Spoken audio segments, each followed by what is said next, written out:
adopting technology in the FBI, going from a paper-driven organization to a digital organization, will free us up, make us more horizontal, remove a lot of the bureaucracy that we've heard about in the course of these hearings, give us new opportunities, investigative tools. But I will add one caution, that with that new technology has to come training, has to come user-friendliness, it has to be changes in job descriptions, it has to be changes in procedures.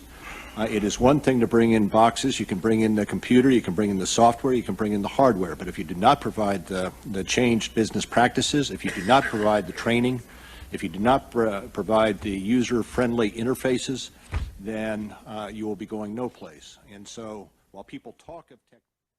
I read from the FBI's Office of the Inspector General report, which was publicly released in June 2006. In this section of the chapter, Chapter 3, Section F, FBI employees' lack of understanding of CIA reporting process. These gaps in the information sharing process were exacerbated by FBI personnel's lack of understanding of the CIA's reporting process. This problem is clearly illustrated by the failure of the FBI to obtain the information on the identification in January 2001 of Khalid in the Kuala Lumpur photographs by the joint FBI-CIA joint source. As detailed above, we concluded that the FBI's legal attaché, also known as ALAT, was not made aware of the source's identification of Khalid in the Malaysia meeting photographs. Although the legal attaché attended the debriefing of the source, the ALAT did not immediately receive the information that the source had identified Khalid. We were unable to ascertain the reasons for this significant omission. However, our review found that there were later opportunities for the legal attaché to have obtained information about the identification from CIA documents. In addition, we found that the New York FBI agents working the USS Cole attack investigation did not learn of this significant information despite interviewing the source on several occasions. We believe this was due in part to the fact that the FBI personnel were not familiar with the CIA's process for reporting intelligence information. As discussed previously, the CIA primarily relies on cable traffic to share intelligence among its personnel who are stationed around the world. None of these cables are available for FBI review except by the limited number of FBI personnel with direct access to CIA computer systems, such as the detailees at the CTC. The CIA uses a certain type of cable called a telegraphic dissemination, or TD, to disseminate CIA information outside of the CIA to other U.S. government agencies. These cables are created by CIA report officers based on their review of the internal CIA cable traffic. The report officers were described to us as editors who remove references to sources and methods contained in the cables and determine what information should be further disseminated in the telegraphic dissemination cables. As a result, the TDs did not necessarily include all the substantive information contained in the internal cable traffic. Our review found the legal attaché did not understand that the telegraphic dissemination cables did not necessarily contain all of the intelligence gathered by the CIA from a particular source or on a particular event.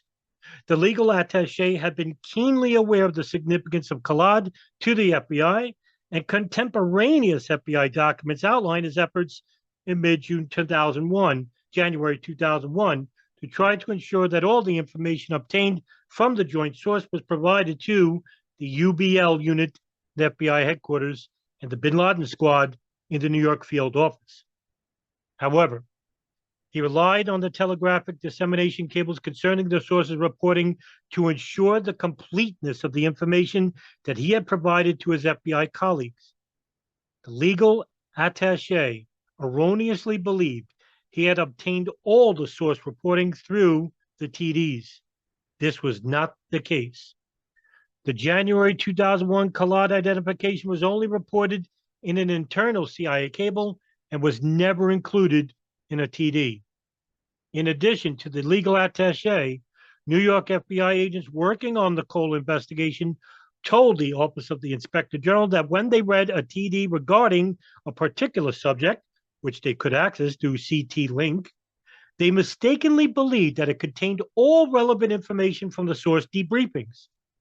The primary USS Cole case agent told us that he believed that the CIA operational cables dealt with the techniques and methods, but he did not know that these cables also contained the details of debriefings.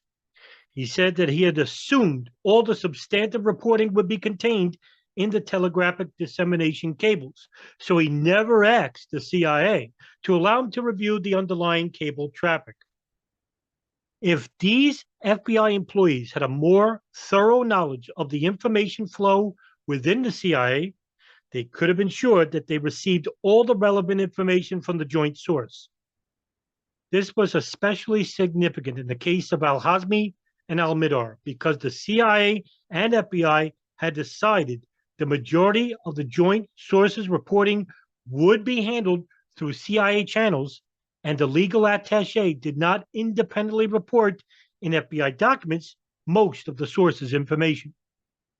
For example, in this case, the FBI could have requested to review the CIA's internal cables or asked the interviewing CIA officer to review the TDs and the FBI documentation to ensure all the information had been captured. However, the lack of understanding by FBI personnel of the CIA reporting process and its procedures for sharing intelligence contributed to the FBI not learning of significant information in CIA cables about Collard, which would have tied an Al-Qaeda operative to the Malaysia meetings attended by Khalid al-Midar and potentially resulting in the FBI focusing on Khalid al-Midar and Nawaf al-Hazmi much earlier.